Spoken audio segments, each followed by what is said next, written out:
अस्सलाम वालेकुम। आपको आज के प्रोग्राम में खुशामदीद। पाकिस्तान तहरीक इंसाफ और हुकूमत की मुज़ाकराती कमेटियों के दरमियान पार्लियामेंट हाउस में मुज़ाकरात का दूसरा दौर खत्म हो गया।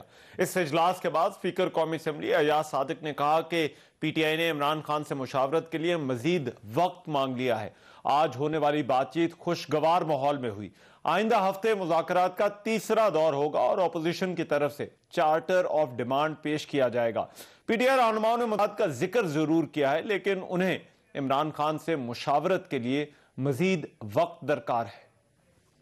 हमारी मीटिंग जो है वो अल्हम्दुलिल्लाह बड़े अच्छे माहौल में हुई। कुछ जो चीज़ें थी जो डिस्कस हुई उसके ऊपर कुछ इम्प्लीमेंटेशन भी हुई है। दोनों साइड्स जो चाहती हैं, मेरा तो रोल मैं रिपीटेडली कहता हूँ एक फैसिलिटेटर का है, और जो दोनों इतराफ़ के मेरे ऑनरेबल दोस्त चाहते हैं उसमें जो इश्यूज इस पर चल रहे हैं और फिर जो पाकिस्तान को चैलेंजेस दरपेश हैं उसको भी हम इसका इंशाल्लाह हिस्सा बनाएंगे, क्योंकि हम सब पाकिस्तानी हैं और हमारे लिए पाकिस्तान की अहमियत उतनी है जितनी ट्रेजरी की और जितनी अपोजिशन की है। एक एलामिया भी जारी हुआ जिसके मुताबिक तहरीक इंसाफ ने बानी PTI समेत सियासी कैदियों की रिहाई, 9 मई और 26 नवंबर की तहकीकात के लिए जुडिशल कमीशन बनाने का मुतालबा किया है। इजलास में यह तय पाया है कि PTI कमेटी की इमरान खान से मुलाकात के बाद अगले हफ्ते दोनों कमेटियों की तीसरी नशिस्त के वक्त का तयन किया जाएगा और मुतालबात अगली मुलाकात में तहरीरी तौर पर पेश किए जाएंगे। तहरीक इंसाफ के वफ्द में वज़ीर आला खैबर पख्तूनख्वा अली अमीन गंडापुर, उमर अयूब, अल्लामा राजा नासिर अब्बास, असद कैसर, साहिबजादा हामिद रजा, सलमान अकरम राजा शामिल थे, जबकि हुकूमती वफ्द में वज़ीर आज़म के मुशीर राना सनाउल्लाह, रहनुमा MKM फारूक सत्तार और मुस्लिम लीग नून के सेनेटर इरफान सदीकी भी शरीक हुए। इजलास के बाद मुस्लिम लीग नून के रहनुमा और हुकूमती मुज़ाकराती कमेटी के तर्जुमान इरफान सदीकी ने कहा कि PTI ने तहरीरी तौर पर मुतालबात नहीं दिए। तहरीक इंसाफ ने कहा है कि तीसरी मुलाकात में ये बात देंगे। हमें PTI रहनुमाओं की इमरान खान से मुलाकात और सहूलत लेने पर कोई एतराज नहीं। जब मुज़ाकरात हो रहे होते हैं तो उन मुज़ाकरात का जारी रहना ही बहुत बड़ी पेशरफ्त होती है। उन्होंने बहुत सी चीज़ों को अप्रिशिएट किया और ये भी कहा कि जी हमें जमहूरियत के इस्तेकाम के लिए, मईशत के इस्तेकाम के लिए मिलजुल के अपना किरदार अदा करना है। तो मैं समझता हूँ कि सिर्फ इस स्पिरिट का होना कम अज़ कम फिल वक्त एक मुस्बत पेशरफ्त है। तो मैं समझता हूँ कि जो भी नतीजा आएगा 6 जनवरी को, कम से कम हमारी तरफ से उस नतीजे की बुनियाद पे मुज़ाकरात जो हैं उनके तसलसल में कोई रुकावट नहीं आएगी। मुज़ाकरात को कामयाब बनाने के हवाले से तवातुर से कुछ मुस्बत इशारे सामने आ रहे हैं। आज 9 मई के 19 मुजरमों की सजाओं में माफी का ऐलान हुआ। सुप्रीम कोर्ट के आईनी बेंच ने मिलिट्री कोर्ट्स और 8 फरवरी आम इंतखाबात में मुबैना धांधली से मुतालिक दरखास्त समेत दीगर अहम केसेस भी समाअत के लिए मुकर्रर कर दिए हैं। आईनी बेंच की 6 से 10 जनवरी की कॉज लिस्ट भी जारी कर दी गई है और इसके साथ साथ बानी PTI इमरान खान की इंतखाबात में मुबैना धांधली से मुतालिक आईनी दरखास्त भी 7 जनवरी को ही सुनी जाएगी, जबकि PTI रहनुमा शेर अफजल मरवत की मुबैना इंतखाबी धांधली की दरखास्त भी समाअत के लिए मुकर्रर है। इससे पहले जो है वो 190 मिलियन पाउंड केस का जो फैसला था वो महफूज हो गया था, लेकिन वो फैसला भी मौखर कर दिया गया था। तहरीक इंसाफ इस मुज़ाकराती अमल को किस तरह से देखती है?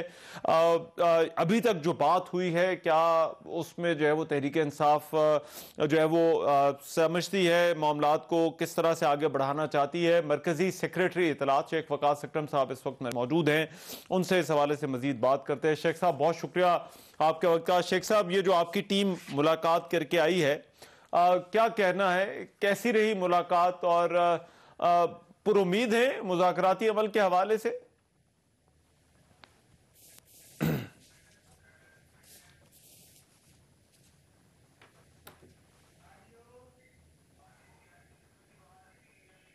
जी शेख साहब, आपको मेरी आवाज आ रही? जी अब आ रही है जी रहमान भाई जी। अच्छा जी शेख साहब, पूछ मैं ये रहा था कि आपकी जो टीम आज मुलाकात जिसने की है, क्या उनका कहना है आज की मीटिंग के हवाले से, इस मुज़ाकराती नशिस्त के हवाले से? देखिए सर, मुज़ाकराती नशिस्त हुई है और ये पहला प्रॉपर मौका था जिसमें दोनों फरीकैन की तरफ से सारे लोग मौजूद थे। हमारी जो बात थी वो हमने उनके सामने रख दी है जिसमें अगर आप मुझे उसका मफहूम कहें तो मैं बड़ा वाज़ेह आपको बता देता हूँ कि जो 26 तारीख को जो शहादतें हैं, जी। उनका इंसाफ जो हमारे असीरान हैं, जाली मुकदमात में ख़ुसूसन 26 और 9 मई के हवाले से उनको इंसाफ, साथ हमारे जो मिसिंग लोग हैं, हमें उनका भी पता चलना चाहिए वो कहाँ हैं, और इसके अलावा जो है वो जुडिशियल कमीशन, ये चीज़ें हमने उनके सामने रख दी हैं। अच्छा। They wanted this charter of demand in writing, और उसमें हमने उनको बता दिया कि उसमें शायद कोई मज़ायका ना हो, मगर मुनासिब यही है, और कमेटी ये समझती है कि इमरान खान साहब से एक तफसीली मुलाकात ज़रूरी है, क्योंकि जो लास्ट मुलाकात कराई गई वो ना जामे थी, ना तफसीली थी, छोटे से कमरे में एक बंद वो थी, एक हमें ओपन मुलाकात जो है वो दी जाए, जिसमें हम तफसील से खान साहब के साथ कर सकें, और उसके बाद जो खान साहब की तरफ से एक क्लियर वो चीज़ होगी वो हम आपके सामने रख देंगे।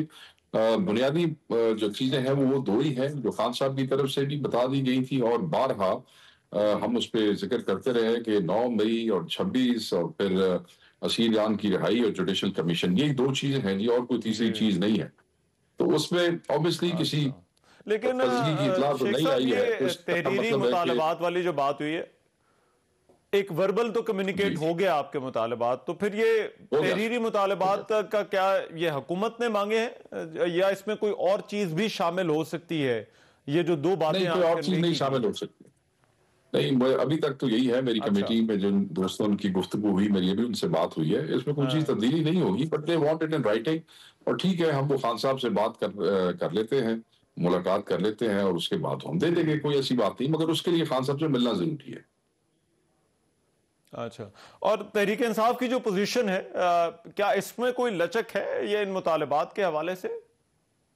सर, लचक तो उस चीज़ है जो है ना कि किसी को बहुत ही औखी, we are asking for stars, हमने कुछ चांद तारे मांग लिए हैं इनसे।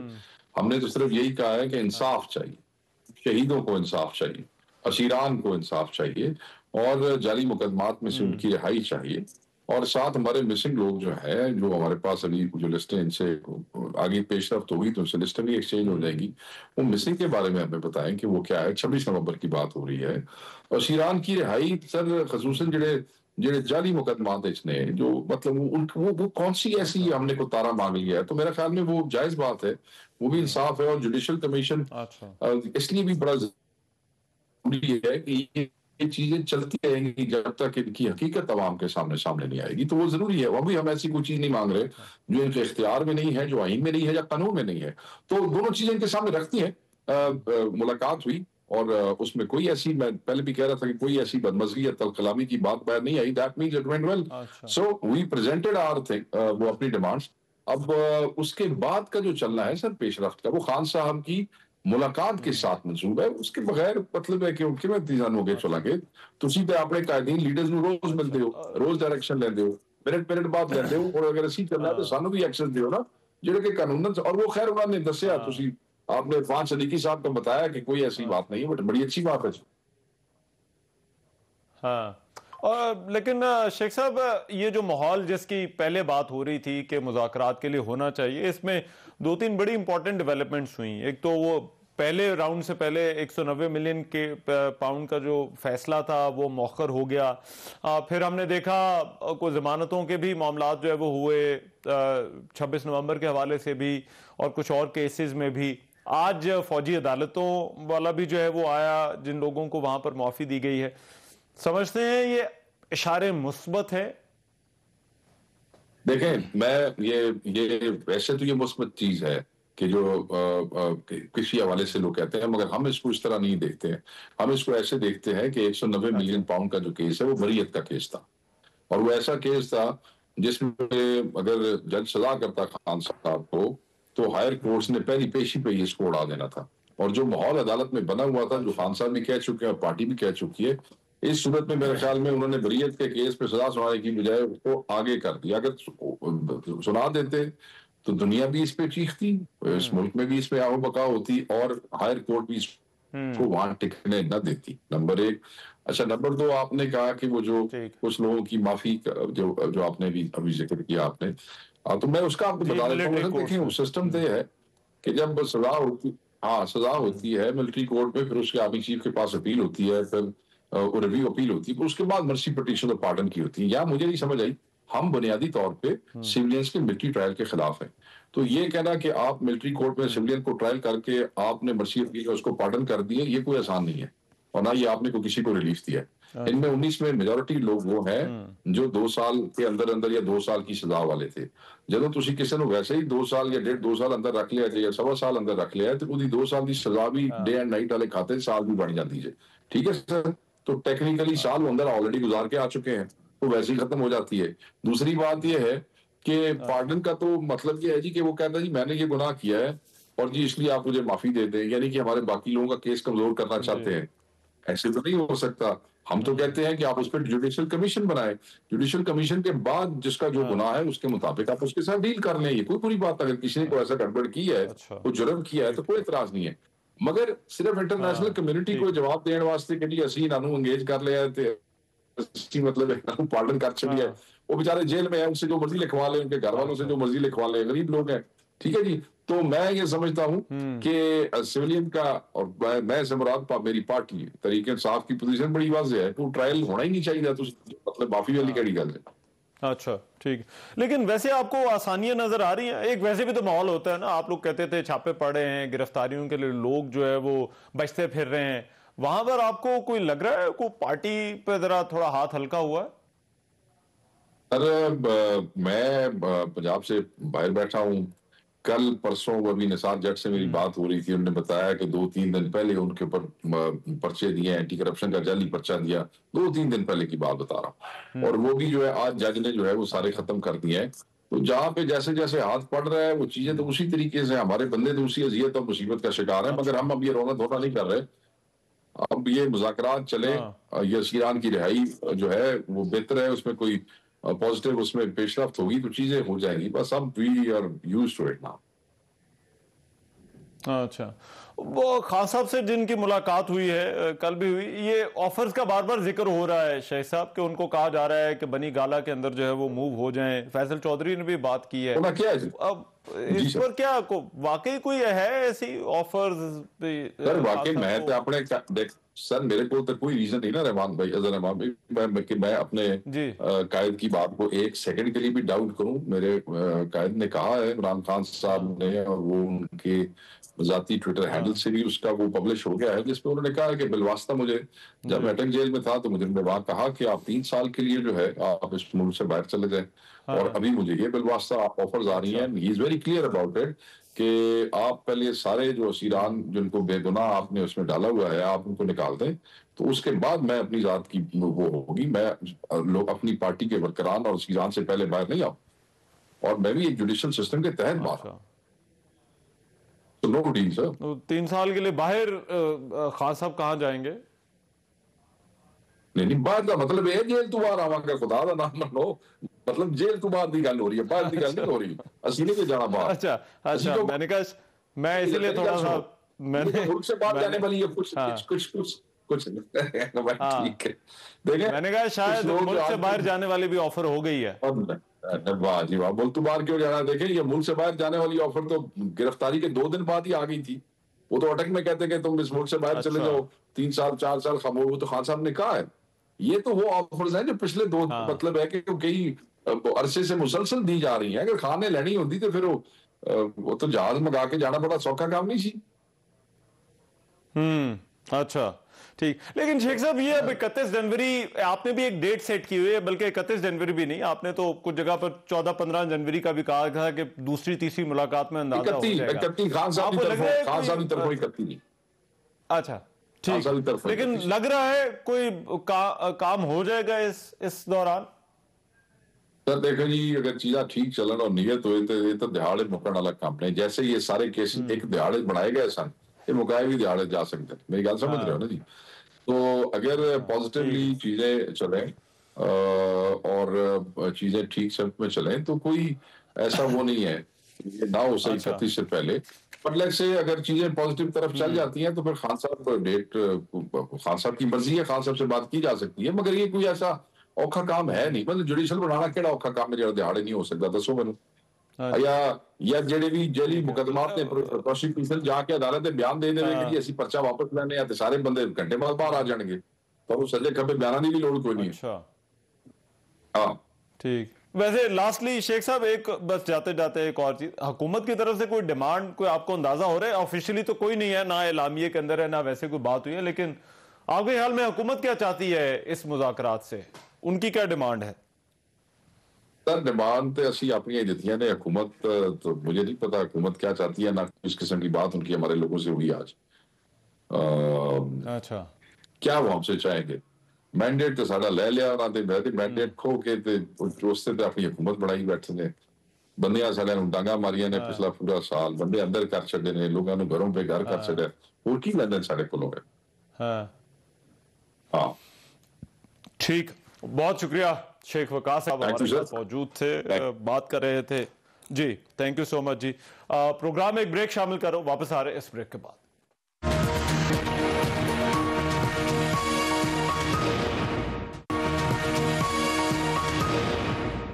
Welcome back after the break. आज पार्लियामेंट हाउस के कॉन्स्टिट्यूशन रूम में हुकूमती मुज़ाकराती कमेटी और पाकिस्तान तहरीक इंसाफ की कमेटी के दरमियान दूसरा इजलास हुआ, और इस कमेटी का, ये जो दोनों कमेटियों का इजलास था, इसमें हुकूमती मुज़ाकराती कमेटी में खालिद हुसैन मक्सी साहब भी शामिल थे, और बलूचिस्तान अवामी पार्टी के रहनुमा वो इस वक्त मेरे साथ मौजूद हैं। उनसे आज जो बात हुई इस दौर में, इस मुज़ाकराती दौर में, उस हवाले से बात करते हैं। खालिद मक्सी साहब, बहुत शुक्रिया आपके वक्त का। माफ कीजिएगा खालिद मक्सी साहब, सबसे पहले तो ये बताइएगा कि जो आज बातचीत है ये कैसे माहौल में हुई है? क्या बात हुई वहां पर कमेटी के इजलास में, कमेटियों के इजलास में? अल्हम्दुलिल्लाह जी, बड़े अच्छे माहौल में बात हुई है, बड़े हेल्दी माहौल था, बड़ा पॉजिटिव रवैया था। अच्छा, तो पॉजिटिव रहा। तो मुतालबात के हवाले से तहरीक इंसाफ की कमेटी ने क्या बात की? वो तो एक तो जॉइंट प्रेस रिलीज भी आ गई है, आपने को मेरे ख्याल आ गई होगी सबके पास जी। तो वो उसी पे ही है। नेक्स्ट वीक देखेंगे उनकी मुलाकात के बाद जो है इसको फिर जो है हम लोग फिर फाइनली ऑन पेपर लाएंगे, उनके डिमांड्स को फिर देखकर उनको देखा जाएगा। अच्छा, और इन मुतालबात पर क्या हुकूमत की तरफ से कोई आपके ख्याल में लचक दिखाई जा सकती है, या ये जो डेवलपमेंट है, ये जो आज बातचीत हुई है, इसको मुस्बत लिया जा सकता है? देखिए जी, जब भी कोई मुज़ाकरात होते हैं, हालात ऐसे हो जाते हैं कि जहाँ पे मुज़ाकरात की जरूरत पड़ती है, तो जाहिर है पहले तो आप पॉजिटिव एटीट्यूड रखेंगे तो आगे होंगे ना, फिर अब उनको देखा जाएगा कि ये क्योंकि हमने तो देखें, सीधी बात है, जो प्रेजेंट सिचुएशन है उसको मद्देनजर रखते हुए ये सारी पार्टियों ने समझा, पॉलिटिकल फोर्सेस ने, कि जी अब इट्स अबाउट टाइम के ये जैसे हालात हैं, क्योंकि हमारे पास इतना हालात खराब हो गए हैं कि अब अच्छा होने को कोई चीज जा रही है तो उसमें भी शक लगने लग जाता है, अजीब लगता है कि क्यों हो रहा है। हाँ। वो तो नेगेटिव एटीट्यूड है। बस उम्मीद है इंशाल्लाह कोई चीज इम्पॉसिबल नहीं होती, देखे ना जी। हाँ। जब आप कहीं पे शुरू करते हैं तो कहीं ना कहीं सफर तो जाके आखिर आपका एक पहुंचेंगे इंशाल्लाह। तो उम्मीद ये रखनी चाहिए कि इंशाल्लाह इस मुल्क के लिए, ये इतने लोग हैं, 24 करोड़ लोग हैं, इनके लिए और कुछ मेहनत होनी चाहिए। ये बहुत टाइम इसमें लग गया है, बहुत एनर्जी जो है ना जाया हो गई है। अच्छा, तो मक्सी साहब, हुकूमती कमेटी की अप्रोच क्या है इन मुज़ाकरात के हवाले से? किस तरह से मामलात को आगे बढ़ाना चाहती है ये हुकूमती मुज़ाकराती टीम?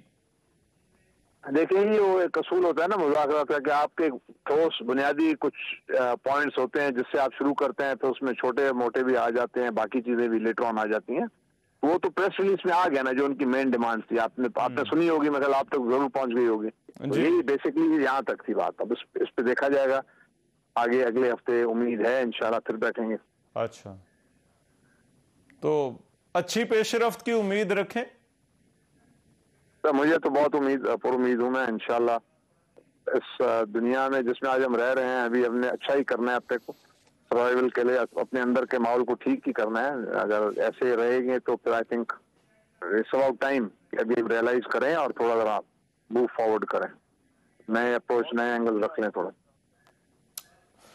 ठीक, बहुत शुक्रिया खालिद मक्सी साहब हमारे साथ थे। और आज जो पार्लियामेंट हाउस के कॉन्स्टिट्यूशन रूम में सरकारी इत्तेहाद और पाकिस्तान तहरीक इंसाफ की मुज़ाकराती टीमों के दरमियान दूसरा इजलास हुआ, उसके ऊपर जो है वो बात कर रहे थे। इस इजलास के बाद एक एलामिया भी जारी किया गया जिसमें यह बताया गया कि पीटीआई कमेटी के सरबराह अपोजिशन लीडर उमर अयूब ने और दीगर जो अरकान थे उन्होंने तफसील के साथ अपना जो है वो नुक्ता पेश किया और उन्होंने इमरान खान समेत पार्टी के लीडर्स और कारकुनों की रिहाई का उन्होंने मुतालबा भी किया है और उन्होंने 9 मई और 26 नवंबर के वाक़यात पर जुडिशल कमीशन बनाने का मुतालबा भी किया है। बहरहाल पाकिस्तान तहरीक इंसाफ की कमेटी ने यह भी कहा है कि इमरान खान से मुशावरत और रहनुमाई के बाद अगली मीटिंग में जो चार्टर ऑफ डिमांड है उसको बाकायदा तहरीरी शक्ल में भी पेश कर दिया जाएगा। और हुकूमती कमेटी की तरफ से नायब वज़ीर आज़म और वज़ीर ख़ारजा इसहाक़ डार ने बात की और उन्होंने कहा कि गुज़िश्ता मीटिंग में किए गए फैसले के तहत उन्हें यह तवक्को थी कि आज पाकिस्तान तहरीक इंसाफ तहरीरी तौर पर यह मुतालबात जो है वो सामने रखेगी, लेकिन कोई एतराज़ नहीं कि अगर वो इमरान खान से मुलाकात करने चाहें और उस मुलाकात के बाद अब वो अपना चार्टर ऑफ डिमांड जो है वो लेकर आते हैं। प्रोग्राम में भी एक ब्रेक शामिल करें, वापस आ रहे हैं इस ब्रेक।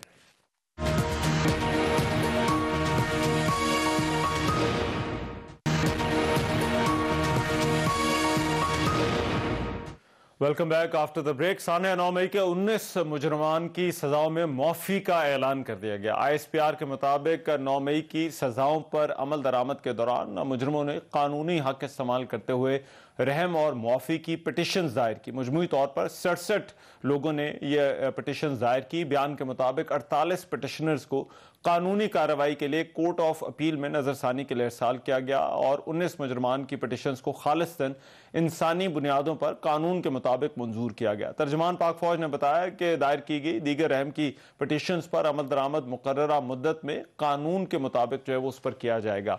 ISPR के मुताबिक 19 जो मुजरमान हैं जिनके सजाएं माफ की गई उनके जो है नाम भी जो है वो उन्होंने दिए और तर्जमान पाक फौज ने यह भी बताया कि इन मुजरमों को ज़ाब्ते की कार्रवाई मुकम्मल होने के बाद रिहा भी किया जा रहा है। और कुछ लोगों को हमने जो है वो पेशावर जेल से जो है वो उनकी रिहाई की तस्वीरें और फुटेजेस वगैरह भी जो है वो सामने आई हैं। अब ये जो मामला है मिलिट्री कोर्ट्स में जिस तरह से आगे बढ़ा है, एक तो ये प्रोसीडिंग यहाँ पर मिलिट्री कोर्ट में चल रही है, लेकिन साथ ही साथ सुप्रीम कोर्ट ने भी इस मैटर को देखना है। कंडीशनली जो है वो पहले तो जो है वो ये फैसले आए, लेकिन अब उन फैसलों के ऊपर एक और फैसला आ गया है, तो इसका सुप्रीम कोर्ट के फैसले पर क्या अमल दरामद क्या फ़र्क जो है वो पड़ सकता है। हाफिज एहसान अहमद साहब मेरे साथ मौजूद जो माहिर कानून है, उनसे इस हवाले से बात करते हैं। हाफिज साहब थैंक यू सो मच, बहुत शुक्रिया आपके वक्त। हाफिज साहब सबसे पहले तो ये बताइएगा कि ये जो प्रोसीडिंग्स हैं क्या नॉर्मली भी इतना ही जल्दी होती हैं या फिर जो है वो कुछ गैर मामूली आप इसमें देख रहे हैं मिलिट्री कोर्ट की जो अपील का जो प्रोसेस है। बिस्मिल्लाहिर्रहमान, आपने जो इंट्रो दिया है बड़ा ज़बरदस्त है और काफ़ी चीज़ों को आपने कवर किया है, तो मैं क्विकली जो है इनका रिस्पांस करता हूँ। नंबर 1 ये है कि पाकिस्तान के अंदर जितने भी सिविलियंस के मिलिट्री कोर्ट्स के अंदर ट्रायल होते हैं वो फेडरल गवर्नमेंट की अप्रूवल और परमिशन के साथ होते हैं। अच्छा। और ये है कि 1967 के अंदर जब आपकी अमेंडमेंट्स आई कि आपने सिविलियंस को मिलिट्री कोर्ट्स के अंदर ट्राई कर सकते हैं, तो 1972 से लेके 2022 तक 1875 ऐसे लोग थे जिनको सिविलियन जो थे उनको मिलिट्री कोर्ट्स के अंदर आर्मी एक्ट की और ऑफिशियल सीक्रेट एक्ट की वायलेशंस के ऊपर ट्राई किया गया और उनकी sentences through court of appeal या हाई कोर्ट या सुप्रीम कोर्ट या उसके जुडिशियल रिव्यू के अंदर जो है वो आती रही हैं। दूसरा उसके अंदर यह है कि अगर मिलिट्री कोर्ट्स का या फील्ड जनरल कोर्ट मार्शल जो है वो सजाएं दे देते हैं तो उसकी कंफर्मेशन की जो पावर है वो फेडरल गवर्नमेंट और चीफ ऑफ आर्मी स्टाफ के पास सेक्शन 120 के नीचे होती है। और उसके साथ जो सेक्शन 143 है पाकिस्तान आर्मी एक्ट का, उसके अंदर आप पार्डन भी कर सकते हैं federal government chief of army staff, आप रिमिट भी कर सकते हैं। अब अगर इन दोनों कॉन्टेक्स्ट के अंदर देखा जाए तो आप ये देखें कि जब 9 मई का इंसिडेंट आया था तो पाकिस्तान की 62 जगहों के ऊपर या मिलिट्री इंस्टॉलेशन जो थी पेशावर से लेके कराची इधर लाहौर तक, रावलपिंडी, मियां वाली, सरगो, आपको बहुत सारी जगहों पे, तो उसके अंदर सैकड़ों लोग ऐसे थे जो आपको उस मॉब की सूरत के अंदर नजर आए, लेकिन उसमें से सिर्फ 103 ऐसे लोग थे जिनको पाकिस्तान आर्मी एक्ट के नीचे कॉग्निजेंस किया गया और उसके नीचे जाके उन्हें मिलिट्री कोर्ट्स के अंदर लाया। तो मैं समझता हूं यहां पे भी मिलिट्री अथॉरिटीज का एक रिस्ट्रेंट था, या जो उस प्रोसेस को शुरू किया गया था वो डेटरेंस था या सिंबॉलिक था, या आइंदा के लिए एक मैसेज था कि अगर आप लॉ की वायलेशंस करेंगे तो आएंगे। अब दूसरे फेज के अंदर यह है कि ये जो फर्स्ट फेज के अंदर डिले इतना आया है वो आया है कि जब मामला पाकिस्तान की सुप्रीम कोर्ट के अंदर आर्टिकल 184 के नीचे वायरीज पे चला गया और सुप्रीम कोर्ट ने कहा जी कि आप इन ट्रायल्स को कंक्लूड नहीं करेंगे और फेडरल गवर्नमेंट ने अंडरटेक कर दिया। अब जब 23 अक्टूबर को उसका फैसला आया, 5-6 माह के बाद जो आया और उन्होंने अमेंडमेंट्स को सेट असाइड किया, तो जब दोबारा एपलेट कोर्ट के अंदर पाकिस्तान की सुप्रीम कोर्ट ने 13 दिसंबर को किया, तो आपको याद होगा कि अप्रैल के अंदर 20 ऐसे लोग थे जिनको सजाएं हुई थी और उनकी सजाओं के जो पीरियड पूरे हुए थे उसमें पार्डन, रिमांड और कर दिया गया। अब बाकी जो थे वो 60 लोग ऐसे थे जिनको दोबारा सुप्रीम कोर्ट ने 24 में ऑर्डर किया 13 दिसंबर को, और उनकी सजाएं जो थी। अब होता यह है कि जो प्रोसेस है वो ये है कि जब फील्ड जनरल कोर्ट मार्शल जो है सजा देता है तो उसकी पहला स्टेज आता है कंफर्मेशन का। जनरली जो है चूंकि ये प्रोसेस थोड़ा सा लंबा होता है, चूंकि उसके अंदर आपने रिव्यू भी करना होता है, आप दोबारा एक चेक है फील्ड जनरल कोर्ट मार्शल के ऊपर और थोड़ा टाइम टेकिंग होता है, और उस टाइम टेकिंग के बाद जो है आप फिर अपील के अंदर कोर्ट ऑफ, और मैं ये समझता हूं कि यहां पे चीफ ऑफ आर्मी स्टाफ या जो सारा उनको उन्होंने जल्दी किया है कि जिन्होंने उसके ऊपर अपनी पार्डन जो है वो अप्लाई कर दी है सेक्शन 143 के नीचे, उन्हें इंस्टेंटली उनकी सजाओं को कंफर्म किया गया है जितनी भी थी, और उस कंफर्म करने के अंदर जो है उन सेंटेंसेस जिसकी 5 माह थी या 4 माह थी या 3 माह थी उन्हें किया है, और बाकी जो 48 लोग थे वो सेक्शन 133 बी के नीचे नहीं किए थे। लेकिन इसमें मुझे एक चीज बताइए, अब एक जो प्रोसेस है वो यहां पर चल रहा है, यहां पर जब कॉन्फर्मेशन हो जाती है मिलिट्री कोर्ट में सजा की और उसके बाद आपकी जो है वो रहम की अपील, जो एक अपील की स्टेज है वो भी जो है वो आपने यूटिलाइज कर ली, तो सुप्रीम कोर्ट जब इस मामले को देखेगी तो कहीं ऐसा तो नहीं कि ये मामला जो है वो तयशुदा, या जिसको हम लीगल टर्म में कहते हैं कि किसी इशू का मूट हो जाना,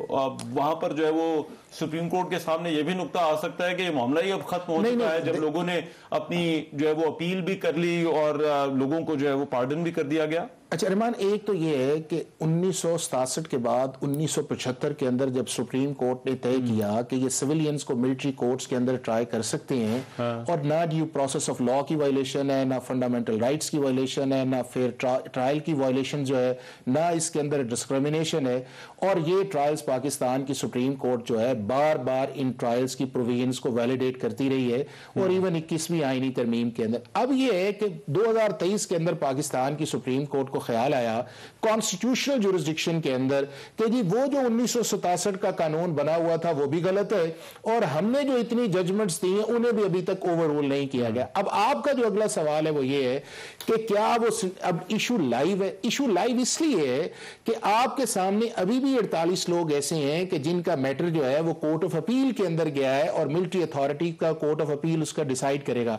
सुप्रीम कोर्ट ने इसको 7 जनवरी को इस केस को फिक्स कर दिया है, तो ये लाइव इशू है, और ये सारी चीजें जो है subject to the decision of the Supreme Court. लेकिन जब आप अपील का फोरम इस्तेमाल करते हैं तो क्या आप मिलिट्री कोर्ट की ज्यूरिसडिक्शन को तस्लीम नहीं कर रहे, जो कि इन पिटिशनर्स ने की, या जिस पे अदालत के भी हवाले से पहले बात है कि सुप्रीम कोर्ट ने भी शायद एक तरीके से जो है वो ज्यूरिसडिक्शन जो है वो ग्रांट तो कर दी है मिलिट्री कोर्ट्स को। देखें, ये है कि जिन लोगों ने आपके सामने पार्डन किया या जिनको सजाएं माफ कर दी गई हैं, उन्होंने तो मिलिट्री अथॉरिटीज को ज्यूरिसडिक्शन को डेफिनेटली तस्लीम किया। एज ए प्लेंटिफ उन्होंने वो तो आएंगे भी नहीं। आप देखा कि जो पहले भी अप्रैल में गए थे वो भी नहीं आए। आपको लगता है कि उनका मामला सुप्रीम कोर्ट में खत्म हो जाए? वो खत्म हो। अब बाकी का जो मामला है, और मेरा ख्याल है कि सुप्रीम कोर्ट ने जो सेंटेंसेस को अलाउ किया था वो उस बुनियाद पे किया था कि या तो सुप्रीम कोर्ट के सामने ये फर्स्ट इंप्रेशन का केस आता, ये नहीं कि 9 मई के बाद जो है आपने मिलिट्री ट्रायल्स की जो है वो आप प्रोविजन डालते और फिर जो है उसको चैलेंज किया जाता कि आप रिट्रोस्पेक्टिवली 9 मई के इंसिडेंट को किस तरह आर्मी एक्ट के अंदर या लेके,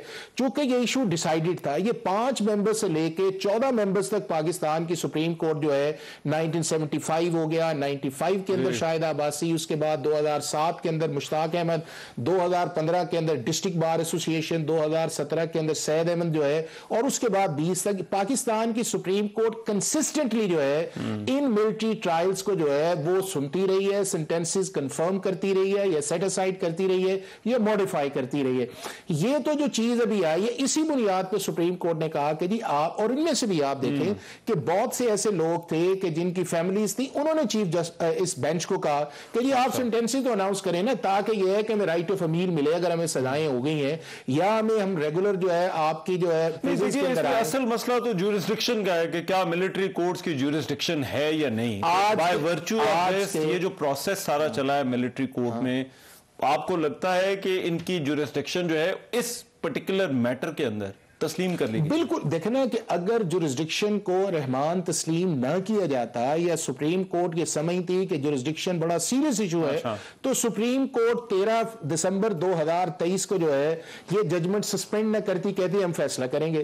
फिर अप्रैल के अंदर उन्होंने कहा कि जी आप जिनकी सेंटेंसेस आप समझते हैं कि उन्हें छोड़ सकते हैं आप छोड़ दें, और 13 दिसंबर का तो क्लियरली ऑर्डर ये आया कि आप इन सेंटेंसेस को अनाउंस कर सकते हैं। तो मीनिंग देयर बाय कि पाकिस्तान आर्मी की एक्ट के नीचे जो कोर्ट्स की जुरिस्डिक्शन है वो आज के दिन तक एस्टैब्लिश है। देखिए किसी केस के अंदर ये कानूनी नुक्ता है, मैं चाहता हूं जरा इसको आपकी राय इस पर लूं कि अगर एक प्लेंटिफ है वो जुरिस्डिक्शन को तस्लीम कर लेता है, लेकिन दूसरी तरफ सुप्रीम कोर्ट है जिसने अभी उस जुरिस्डिक्शन के हवाले से फैसला नहीं किया, तो क्या जो प्लेंटिफ का जुरिस्डिक्शन तस्लीम करना है उसका फर्क उस केस पर भी पड़ता है? पार्शली तो पड़ता है ना, पार्शली तो पड़ता है उस चीज के अंदर, लेकिन बात इस वक्त जुरिस्डिक्शन से आगे गई हुई है। बहुत सारे ऐसे केसेस हैं जिसमें शायद कार्रवाई बढ़ती रही, लेकिन आप ये देखना नहीं बहुत देर बाद उस कोर्ट की जुरिस्डिक्शन खत्म कर दी या उस मैटर को जो है वो खत्म कर दिया। नहीं, तो नॉर्मल प्रोसेस है कोर्ट के अंदर। ये है कि रहमान यहाँ पे जुरिस्डिक्शन वाला मैटर नहीं है, यहाँ पे मैटर ये है कि एक ऐसी जुरिस्डिक्शन जो पाकिस्तान के लॉ के मुताबिक जो है 60 साल से ज्यादा चलती आ रही है, उसको इंस्टेंटली पाकिस्तान की सुप्रीम कोर्ट ने उन लॉज को खत्म कर दिया जिन लॉज को पाकिस्तान की सुप्रीम कोर्ट जिन जजमेंट्स का मैंने हवाला दिया उस पे जुरिस्डिक्शन को एस्टैब्लिश और तस्लीम करती रही है, और ये सारे फेयर ट्रायल के अब उसके अंदर ये आया है कि अगर अब एक जजमेंट आ गई, उस जजमेंट के अंदर आपके पास ऑप्शन क्या है फेडरल गवर्नमेंट के, तो वो ये है कि आप उसको प्रैक्टिस एंड प्रोसीजर के अंदर जो लॉ आया था उसके एपेलेट बेंच में जाएं। एपेलेट बेंच ने उस जजमेंट को सस्पेंड किया और सस्पेंड करने के बाद आ गए। अब सुप्रीम कोर्ट जो है वो ये देखेगी कि क्या पाकिस्तान की सुप्रीम कोर्ट के पहले फैसले जो है वो 1967 को जो एंडोर्समेंट की है वो ठीक है या 23 अक्टूबर वाला फैसला ठीक है। वो ये देखेगी कि क्या पार्लियामेंट की लेजिस्लेटिव कॉम्पिटेंसी के होते हुए या उसके बाद आर्टिकल 8 जो है या शेड्यूल 1 कॉन्स्टिट्यूशन के अंदर रहते हुए क्या सुप्रीम कोर्ट आर्टिकल 184(3) के नीचे इख्तियार इस्तेमाल कर सकती है, वो ये देखे। और तीसरा बड़ा इंपॉर्टेंट है जो जस्टिस याया अफरीदी का नोट था कि अगर पाकिस्तान की सुप्रीम कोर्ट किसी लॉ को अल्ट्रा वायरस नहीं डिक्लेयर करती यानी कि इंट्रा वायरस कर लेती है, तो उसको अगर आपने बाद में आपको ख्याल आता है कि सुप्रीम कोर्ट की वो जजमेंट ठीक नहीं है, तो आपको उससे बड़ा बेंच चाहिए। यानी कि अगर ये 5 मेंबर्स बेंच का 1975 से फैसला आया था, ये 14 मेंबर्स बेंच तक गया है, तो ये 5 मेंबर्स ने जो 4-1 से फैसला किया है ये सुप्रीम कोर्ट के जुडिशियल प्रेसिडेंट के खिलाफ है, और इसी के ऊपर मौजूदा चीफ जस्टिस ने डाइसेंट किया था कि आप इसको लार्जर बेंच दिए। तो बड़े इंपॉर्टेंट क्वेश्चंस हैं जिसको मेरा ख्याल है कि फेडरल गवर्नमेंट का एक अच्छा केस बन सकता है कि इनको कॉन्स्टिट्यूशनल प्रोटेक्शन भी है, सुप्रीम कोर्ट इसको डिसाइड कर चुकी है, और जहां तक इसके अंदर जुडिशियल ओवरसाइट का मैटर है वो ये है कि आपकी हाई कोर्ट या सुप्रीम कोर्ट की कॉन्स्टिट्यूशनल जुरिस्डिक्शन या एपेलेट जुरिस्डिक्शन जो है वो भी अवेलेबल है। और बाकी ये है कि जहां तक इस स्टेज के ऊपर आके कहना, और आप देखें कि जब 21वीं आईनी तरमीम के नीचे जिन मिलिट्री कोर्ट्स के अंदर सेंटेंसेस आई थी उनको जब पेशावर हाई कोर्ट ने सेटिसाइड किया, तो पीटीआई ने फेडरल गवर्नमेंट के तौर पे वो सारी अपीलें जो हैं वो चैलेंज की और उधर कहा कि ड्यू प्रोसेस ऑफ लॉ की वायलेशन आर्ट। तो ये एक पॉलिटिकल डाइकोटमी है, कॉन्स्टिट्यूशनली और लीगली रिजॉल्व है, या पाकिस्तान की सुप्रीम कोर्ट सेटिसाइड कर दे अमेंडमेंट्स को या पार्लियामेंट रिवोक कर दे। ख्वाहिश के ऊपर ये नहीं हो सकता ये चीजें चले। पार्लियामेंट वो सुप्रीम कोर्ट जो है वो आईनी बेंच क्या फैसला करता है? आईनी नहीं है, ये रेगुलर बेंच है, ये उससे पहले बना हुआ था regular bench. Thank you for correcting me. Programme में भी एक ब्रेक शामिल कर सारे इस ब्रेक के बाद।